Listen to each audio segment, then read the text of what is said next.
So this is going to be the first part of a two-part series on this new update for custom control.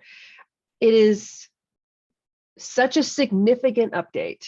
I argue the biggest update since we released custom control. This is a really, really big one. I'm very excited about it. We're going to go over this, a few really key points I want to stress at the beginning of this, and we'll start kind of just walking through kind of like the release notes and just going over all of the new features. I won't necessarily hit every single one. I'm going to hit the big ones today, and then in 2 weeks when we do part 2, I'm going to do kind of here's some of the other stuff we missed during the first part, and here's what it looks like if we're building something from scratch. We'll kind of build one together. I'll also be doing a live stream on LinkedIn and YouTube and Facebook here, I believe, next week. So be on the lookout for that. That'll be a big one. Again, there's just so much to go over with this custom control release. It requires it, but it's very exciting. This is, for some of you, you've maybe heard of custom control or heard me talk about it or played around a little bit with it. But now with this new update, it's going to really open things up for us. So what we're going to be talking about is the new features of 1.3, some of the must-knows we have to have as we're walking forward, a little bit of the nuance involved with this update, and a little bit of just getting, getting started. See, I'm already choking. There we go. Okay. Without further ado, let me ask a question. So people watching, people in the chat, what has been your experience with custom control so far? Heard of it, not used it some, very familiar with it. You know, scale of 1 to 3.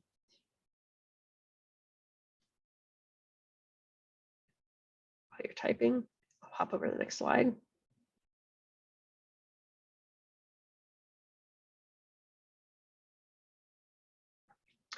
Hello from Nashville, says Bob. Hello. We're not too far from each other, like 8 or 9 hours, I think. Al says 3, using it for vocalists to mix our IMs. Don says 9, this is new. So we've already got a little bit of everybody. Okay. So dabbled with it, but have not put anything online with the system. New, used previously for in-ear monitoring. Awesome. All right, if you're not familiar with custom control at all, I have the software open, we'll walk through it a little bit, but really it's just some free software that we make that lets you create your own GUIs, your own apps to control some of our equipment. So whether it's Avantis or DLive or AHM, you can use custom control to build a little application for somebody specifically, let them log in and give them the exact kind of control that they need. When either they don't need an entire console or would be inappropriate for them to use it, or you just want something a little bit more branded. A custom control is excellent for that. And again, this is completely free. It runs on all the big 4. So whether it's Mac OS, Windows, Android, or iOS devices, it can run on all of them. So we will be walking through Custom Control Editor, which is how we build it.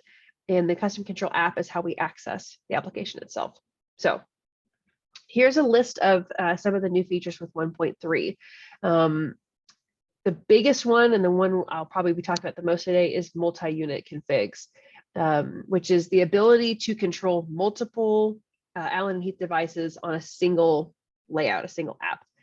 Previously, if you wanted to control a DLive, you logged into the DLive with custom control and accessed the app that way. Then if you wanted to control AHM, you log into the AHM. Now I can have many devices controls be accessed within a single layout. So if I want to have one button that's telling my DLive to mute its output, I can have another button that's telling my AHM to send a command out to drop a screen or change a video matrix input.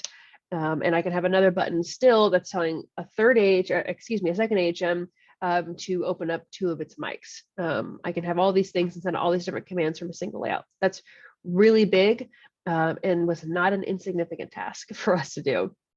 But then we've also got keyring passcodes, which I'll talk a little bit about that. Since we've got multi-units now, we need to keep track of everybody's admin passwords. So we've created key rings so that every computer, when you open up Custom Control 1.3, it'll, when you try to access a unit, it'll say, hey, you need to set a keyring passcode that's special just for your computer. And it'll basically keep all of the admin passwords for all the engines that you're working with, so you don't have to memorize them all.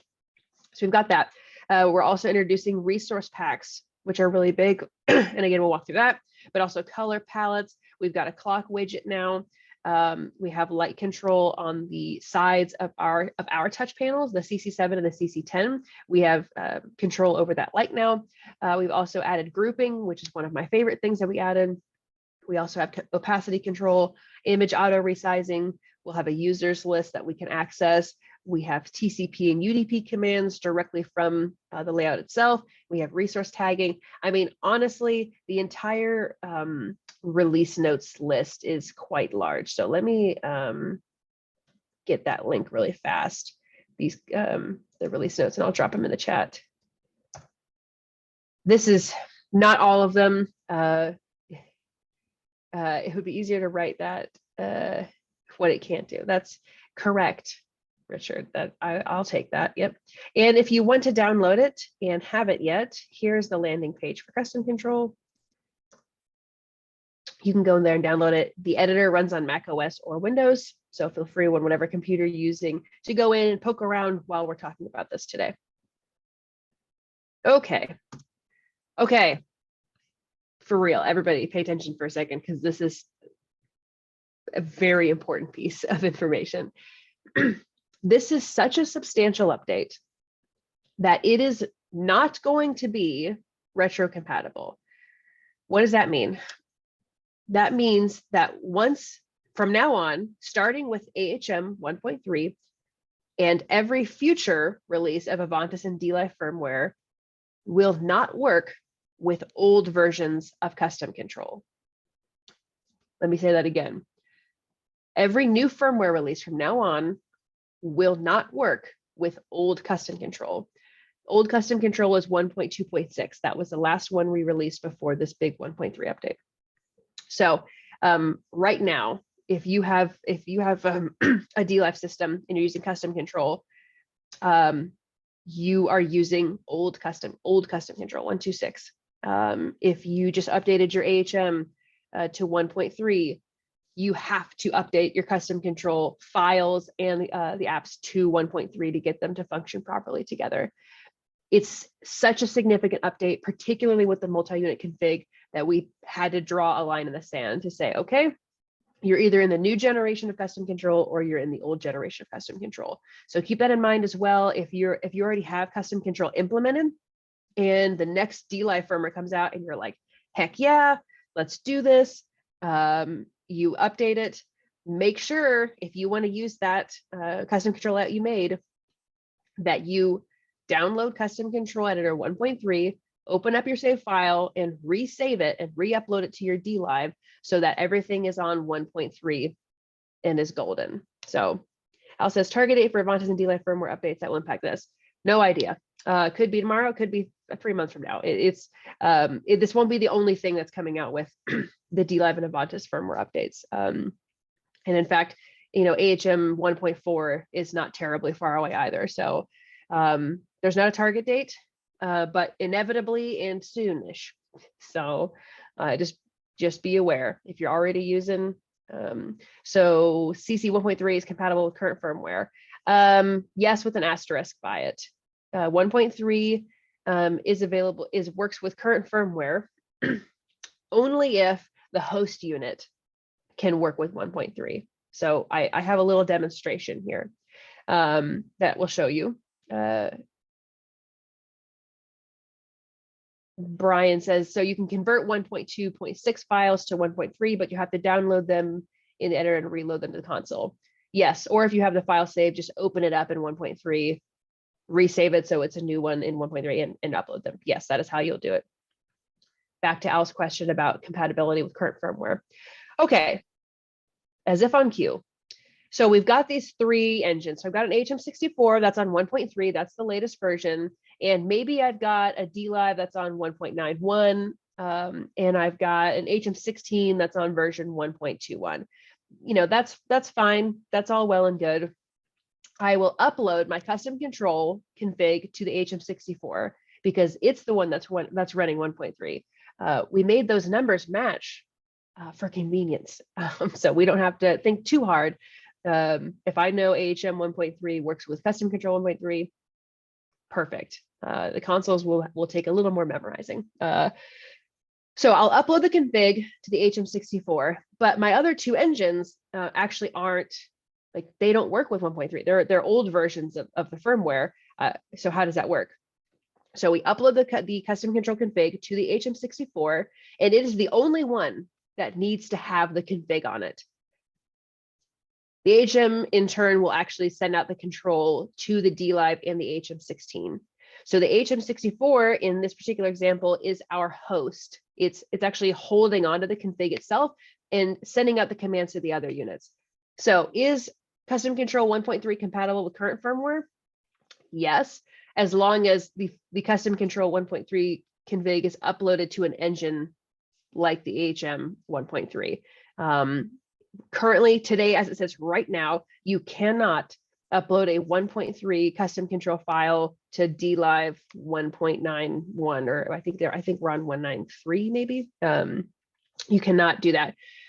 I have to have an AHM that's running 1.3 today. As soon as those get released, it could be very, very soon. Again, because I don't have a target date soon, then they'll be able to be the host as well. Also, alternatively, that means we could have every file on every engine if we wanted to. So let's say we've got an AHM64 with 1.3. I've got a DLive that's on version 2.0. We're zooming into the future here. We got 2.0, and I have my HM16 is on 1.3. So we are on fully new firmware. Everything's new. Now what? Well, I can certainly just upload the custom control config to the HM64 like I would before. Totally fine. My recommendation would be you upload the config to the unit that's going to be on most of the time. With that being said, I don't have to do it that way. I could just upload it to all of them and just go for it. So I upload it there. That conversation happens as per normal, but I'm also going to upload the same config to my DLive and my other AHM. So all the communication between all the engines is always happening. So even if I happen to switch off the 64 or something happens, I'm still able to communicate between the HM16 and DLive easily. I can still do that. So you do not need to update or upload rather every single engine with the config. You don't need to do that. I can simply upload it to one and have all the control be just fine. If you want to be extra mega secure, you certainly can, and you can upload the config across all the engines you want to control. And I can show you, if you guys would like, what it looks like when one of these engines is not online anymore. You know, what happens when, okay, I have a button that's supposed to do the DLive, like now what? It can't find the DLive. So what am I doing? So back to this. Let's jump in a little bit, shall we? I'm going to go to this slide, this nice little slide I made. Stop that. There we go. And let's go to custom control. All right. So this is custom control editor. If you're seeing it for the first time, then nothing will look any different because it's your first time seeing it. If this is not your first time seeing it, you'll see there's an extra selection now. Before I just said create config, create new config. Now we have two options. So I can create a single unit config or create a multi-unit config. Or as normal, I can load the config from the drive that I've got saved, or my personal favorite, download the config from the unit. Why do I love this one? Because then I don't have to remember who did what last, or go find a file someplace. I know that whatever I'm downloading from the unit is what the people are actually using at that time. So if that's the one I want to change, great, I can just pull it, make my change, and upload it when I'm done, or resave it someplace else. We're going to create a single unit config first. I'll just click on this, and this looks familiar, right? So I can honestly just click and drag, you know, maybe it's for my HM32, I can drag that in. Perfect, that's normal again. But what happens if I want to do multi-unit? So I can go back and I can actually change it if I want to after I get started and decide, well, I'm going to do multi-unit, and now it's actually going to find some of my online units as well. So you can see I've got all 3 of my AHMs online. So I dragged in my 32. Excuse me. Sorry, guys. I know that's like right in your ears, but I'm doing my best to clear my throat. Let's also do my AHM 16. So I'll click and drag that in. So now I've got 2 AHMs at my disposal. So that's cool. Got that going. If I go over to my layout manager, this will look very similar. Gosh. Except now I have this little tick box that's allow user list. You may remember from the feature list, or if you're looking at the release notes, I can actually now give users who are logging in a drop-down list to access all of the active users. So if we don't want them to have to remember which user to log in on, I can make one that just says volunteer or admin, and they can select that user. And if they know the password, then they can punch that in and log in. It's kind of like giving them the ability to have one less thing they have to remember. So that's nice to have. Good stuff. The details or how we access every layout or page is exactly the same. None of this has changed, so that's fine. If you're familiar with it, I can dictate who's got access, what devices they have access to it on, how they're holding their device, or if a particular preset or a scene is active, I can trigger that as well. And as far as the number of layouts I can actually have, you can think of these genuinely as separate applications, and I can have, completely arbitrarily, upwards of over 200 different layouts that could be triggered by different circumstances. Again, how they're holding their device or who's logging in. I can have over 200 of them. So I can play with it. I have yet to see anybody use up all of those, and I get pretty crazy with my programming, but just knowing I've got plenty of space, plenty of room to make as many different kinds of applications, or in this case, we're calling them layouts, as I need to. Very handy. Okay, so all that is still good. That looks normal for those of you that have already been on it. Layout editor, we will hang out over here. This looks very similar. Really, the only thing that's changed is that we've got a couple of new widgets now. So you'll see it actually kind of parses out the widgets by which unit they're associated with. So my HM16 is going to go is up there first. I can minimize that, and you'll see I have my HM32 buttons as well. Let me go drag in a DLive. Let's do an Avantis instead. As soon as I drag in an Avantis, I have my Avantis widgets now. They are the same widgets. The reason that they are parsed out like this is so that the button knows what kind of button to be. So whether it's a DLive or an Avantis button, which has different programming than an AHM button, but then also specifically which button it's associated with. So let's go to my 32. I'll open that up. Well, first I'm going to drag in a rectangle, and I'm just going to make this that big. I can choose to make this a gradient now if I would like to, top to bottom or left to right. I can choose a color. This is a big new feature, is now we have this palette available to us. This is a big part of our resources that I'll show you here in a second. And a big part of the reason this is going to be a two-parter. So for those on Mac, we've got a beautiful like palette selector tool in that, but we wanted to be able to bring a similar experience across different OSs, as well as the ability to save what we've built. So I have an eyedropper tool. I can adjust the alpha or the transparency of a color if I would like to, and I can build more palettes. So let's just say, just to show you the gradient, I'm just going to make this red, and I will exit out here. So I've got a top to bottom, left to right. Again, nothing, just a little extra couple of resource tools to make things look nice without too much more effort from you folks. So, or from anybody building it. I build so many custom control layouts. So let's just do solid. We'll do black. Before I go too far, let me make sure if everybody's cool so far. I haven't seen anything pop up in the chat, but yeah, I've already gotten that. So I think we're okay. I'll keep going. But if you have questions, please drop them in or interrupt me or anything like that. Okay. New widgets. So I've got a clock that I can adjust if I want it to be digital or analog. I can certainly adjust that. I can have it be date only. I can do 12 or 24 hour. I can change the format. I have a lot of options with that. let me move this really quickly over here. I can also make it hidden or do a custom. I really like doing the custom. And if you're curious about the actual format of like how to type it out, it's if you click on help, it'll show you the exact formatting. But like, let's say I wanted to do this, I could do, actually, let's just do this. I can just type my name down here. It could be, I've already typed a lot of different things. It could be name, it could be the business, it could be current time. I can have it say whatever I want beyond just the date and month format. So that's available to me. I've also got the ability to like move my little chat window. There we go.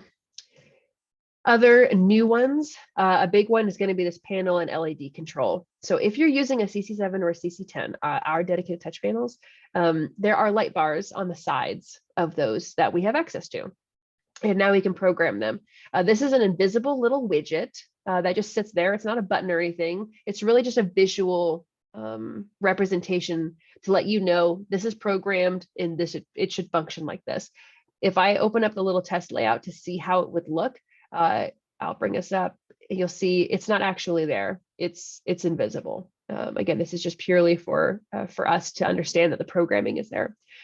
So I can have it always be on in a certain color, or I can have it be mixer controlled. So first I have all these colors. If you're familiar with the colors choices inside of an AHM for the channels and such, it's the same list of 8 colors there. So I've got that. And instead of always on, I can do mixer controlled. So if I do mixer controlled, I can choose the function. So whether it's mute, a preset is active, if an AMM is on, if the fader is starting, if it's a cross point mute, I can have those trigger the change of the light. So I think a very popular one will be, it's green if the mic is on, and if it gets muted, the lights turn red. That's just going to be a very popular one. And then I can choose the channel type and what it's associated with. Like that's the extension of the programming is. I want it to be mixer controlled. I want it to be a mute for input 20. Done. And now this is just sitting there. It's programmed to function that way, and I don't need to worry about it. It doesn't even have to be on screen. I could just put it over here. Again, it's just a visual representation letting us know that the programming is there. So I've got that. We've also added a lot of certain functions like TCP and UDP commands directly from Custom Control, which was a big ask for us. Instead of the function being a mute, I can do custom IP. I can click on I have a press and a release function. And you'll see here now that I can program a hex, a decimal, or an ASCII string right from the button push. How that's different from how we used to do it is before we would really have the AHM itself send the command out. So the button would trigger a preset, the preset sending out the command. We've kind of cut out the middleman now. And while that's still totally an option, I can just have my controller or this device specifically just send the command out. It's one less thing for us to program, kind of simplify some stuff. If I know that I want to give them this button and this button changes the video input, perfect. One less thing I have to worry about. It also gives more space for the HM to do 10,000 other things that it wants to do at the time. So that's also a very cool function. Now I'm looking at the time, it's 11:25. I think we can start moving into Resource Manager, which is quite an addition. So, okay, I'm going to click on Resource Manager, and you see it's quite plain actually. If I go back to my layout editor, for those of you that have poked around, you know that you can change how this button looks. There were 5 themes inside of Custom Control that you could kind of scroll through and pick how buttons looked and what colors they were, stuff like that. And if I just click it now, I actually only have 2 options. I have the one that's basic that I use to make it invisible most of the time, and the button that you see. So where did everything else go? Well, now to cut down on the file size of Custom Control configs themselves, but also give you more access to more resources, we're doing something called resource packs now. So if I go to Resource Manager, it's very plain. You'll see our palette is actually up there, but I can start importing and exporting things that I make. So if I wanted to build a new palette, this is something I basically always do whenever I'm building something for somebody is I will build a new palette. I can just click on it and I can give it a new name. Let's say, just Burger King or something. I don't know. We're gonna do Burger King colors. I can do that, and I can go and use my eyedropper and that color palette tool we saw earlier to actually start dropping in colors. So for instance, I'll go back over here. I'm going to click on this color swatch, and I pop up this. And so now I can use my eyedropper, and let's say I'm gonna go look at my Burger King colors here. So I'm going to select that palette, and I'm just going to start grabbing colors. So this white, I'm going to expand that, add that to it. Let's eyedrop this black, add that to the palette. Eyedrop this red, add that to the palette. These are Burger King's exact colors, so this is perfect. Let's do this gray, and I'll add that. And I can start just getting more and more colors. I do this every time I'm building something for somebody, is I'll go to their website or go find pictures or visuals from the venue itself, and I'll go sample and pull colors so that when I'm building it, I don't have to sit and think like, what color red do I want this to be? It for me honestly comes down to, does this need to be a dark color or a light color from my palette? And then I can just have fun, like building it is so much easier this way, is so much easier. So now I've built my little BK Colors palette out of Allen and Heath, red, black, and white. And if I go back to my resource manager, you'll see now that I can actually see that I could see the colors. My palette is there. I'm good to go. I can save it and do stuff with it. But okay, I still don't have any buttons or anything. So what am I doing with that? Well, you'll see I've got two little arrows here. So I've got an import resource pack and I have an export resource pack. If I import my resource pack, I have quite a few options. So I have first the 5 themes that we're kind of familiar with. And if I click through these previews, you can see, yep, that looks familiar. Those are those 5 themes from last generation's custom control. But I have 7 resource packs. Like, what are those? Now we've kind of made, and I wouldn't be surprised if I ended up building a lot of resource packs and then just putting them available for download on the site or on the Allen and Heath community forums, people just building resource packs, exporting them and uploading them so everybody else can share them. I mean, they're just packs of resources. We created these because they're buttons that people tend to program a lot. And they just like kind of look nice. They're kind of like nice, sharp icons. So whether I wanted to mute something, go to a home page, turn lights on, or a mic, just something, again, a kind of a curated aesthetic, if you will. And I can just click through and I can see all the different ones that we've made. I'm a really big fan of these first 2 and themes 4 and 5 or 3 and 4 of the last one. I've just been working with this a lot. So those are my favorites. So maybe I'll do, and I'm just going to hold shift and I can select multiple. So I'll do this first 2 and let's do 3 and 4. Make sure I'm getting the one, I grabbed the ones I wanted. I did, I hit okay. Actually, you can also see a test resource pack I built on my desktop over there. Okay, so I'll hit okay. I am importing them now, and now I have full access to all of these stylings. So if I wanted to go back over here, we'll go to my layout editor, and now I've got this button, but I don't want it to be just this default look. I can click on it, and I can actually see everything that I have access to. All of the resources that I've uploaded, I now can look through, scroll through and find them. But whoops, this is too much. I need to filter this. How do I do that? So we have filters like by resource pack or by theme. I could do it that way. Or probably more likely, you're going to want to do it via a category or a tag. So if I know this is going to be a button, I just want to look at button on. That's all I want to see is what's been tagged as a button on. If I want to see button off, I can do that as well. So we've got the tags, and if I upload my own images, super, I can do that. But I want to add my own categories. Well, that's easy enough. I can actually just go back to my resource manager, click on a resource, and I have this tags field already ready to go. I just hit enter and I type what I want now. So maybe I want this one to be arrows, and I want this one to also have an arrows, because I just want to be able to find all of my arrows. Yes, it's a button off or a button on, but I want to be able to search this a little bit faster. So I'm going to add arrows. Now, when I go back over here and I decide I want to look at all of my arrows, now I have all of my arrows. So we've just added some tagging so that when you're doing lots of resources or building a lot of things, or if you're building a resource pack explicitly for exporting, we can tag things and make it easier to search through. Easy peasy. So I'll click that. And I could just do down arrow up, and then we'll do this one. I could do that as well. So back to the resource manager. Okay. I can also change the names, and it lets me know the image type and if it's recolorable and if it's on any layouts, what layouts it's on. So you'll see here, if I click one of these arrows, it lets me know this image is actually on layout 1.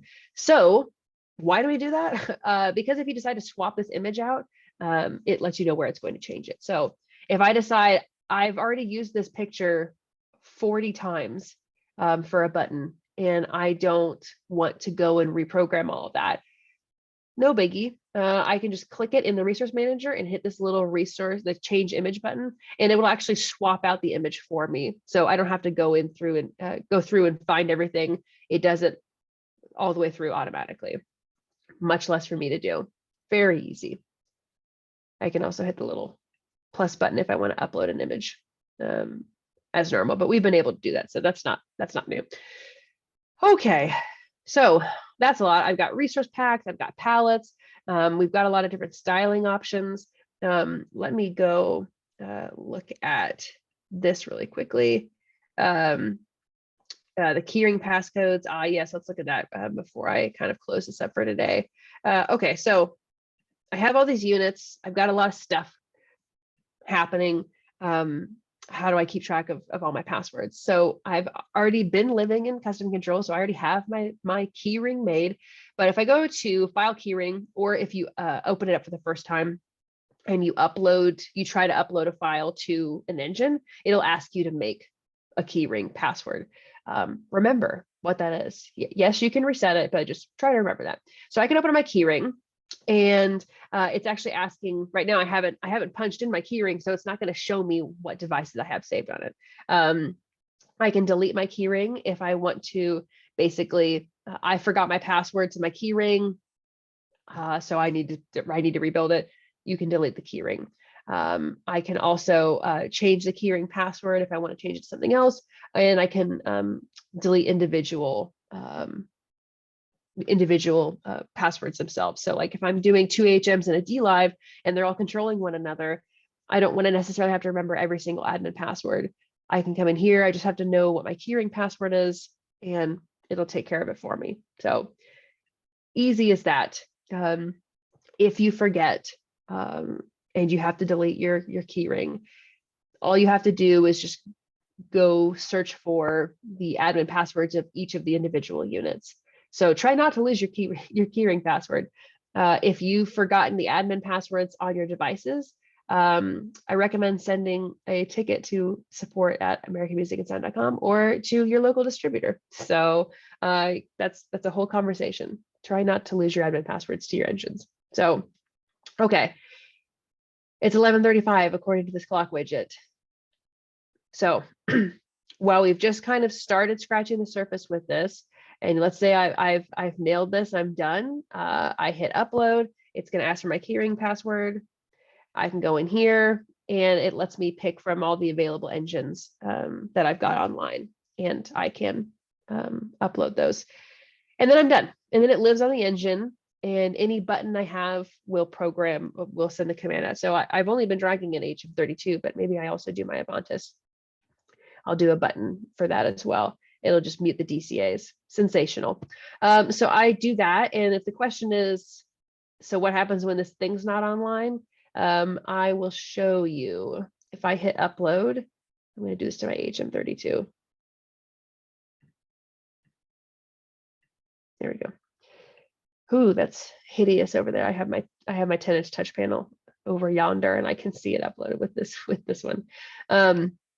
Okay, I've got it. I have this button, and I'm going to open up app, the custom control app here, so you can see what it would look like. There we go. So my Avantis is not online. I have a button associated with an Avantis. So what happens then? It's uploaded to my HM32. So I'll connect there. Okay, so this is what it looks like. Firstly, it'll hash out the button that doesn't have a connection because it can't find my Avantis. It's not online. It'll also have this nice little loading bar at the bottom that says there's a connection problem. I can hide it if I know the darn thing's off and it's okay. I don't want to look at it. I can hit hide. If I want to see what's going on, I can go to more info and it'll let me know. Yeah, these engines aren't online. That's why you're not finding them.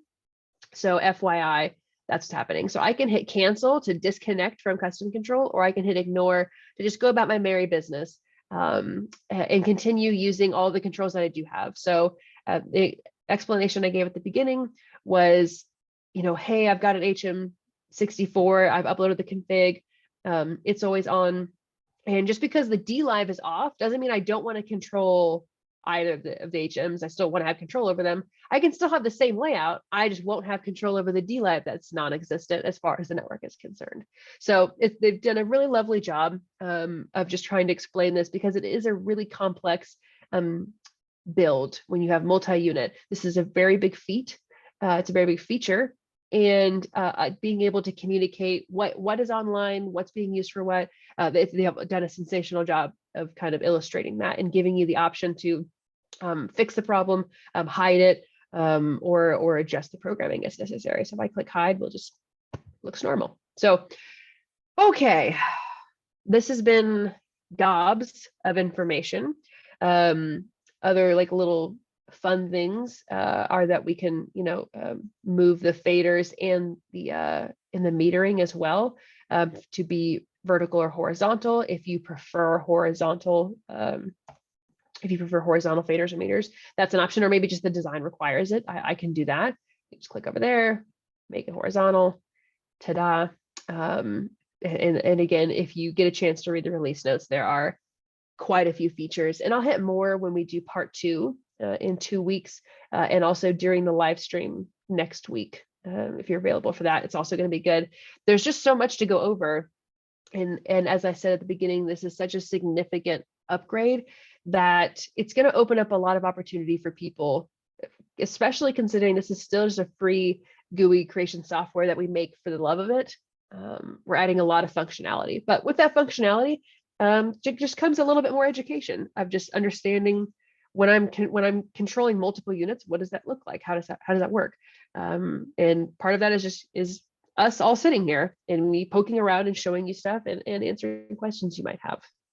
So I've already been going over for a little while. I haven't seen any new chats come in. So I will open the floor.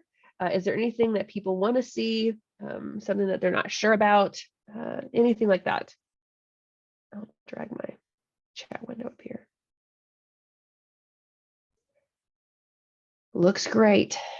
It is. I'm winded because I'm sick, but I'm actually really excited about this. I've been waiting for this to come out for a little while, and after doing all the beta testing, I knew it was going to be a really big one, and it's just this is going to be a lot of fun for a lot of people.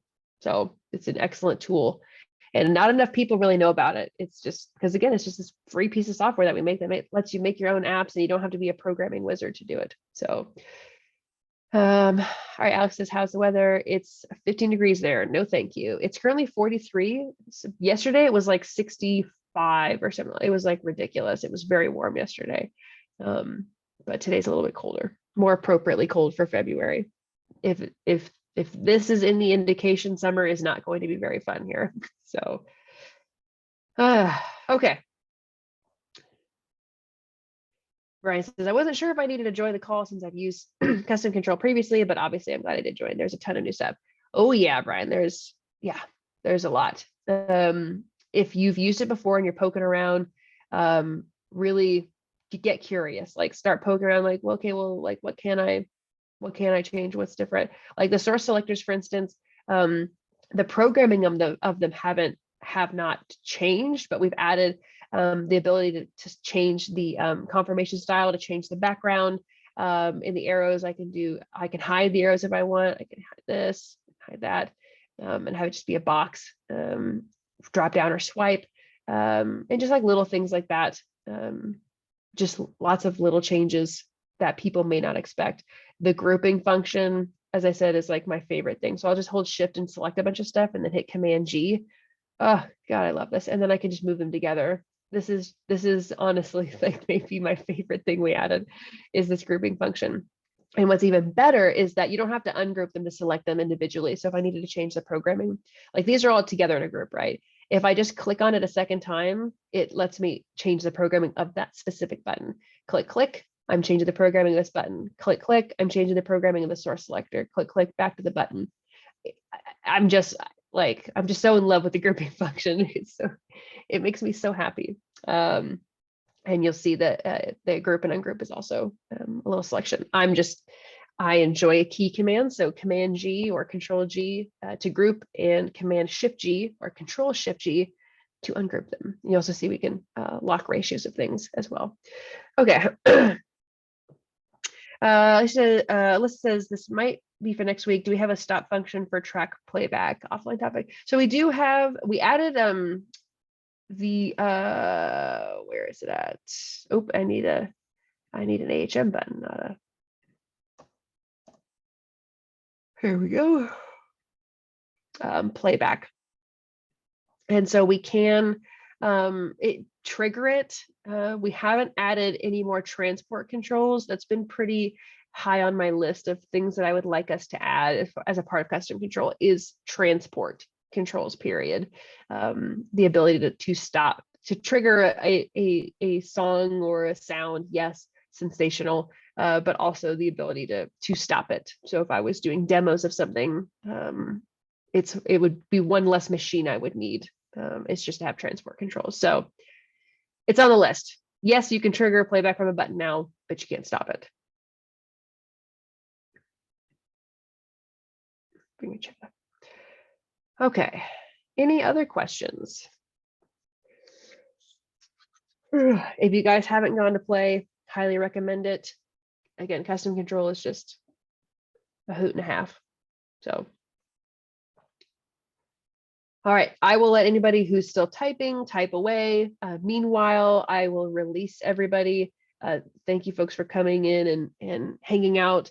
I'll do part 2 where we're kind of going through things again to kind of cement it and get an understanding of, yep, this is how this works. This is how I can build it. This is how I can get faster at things.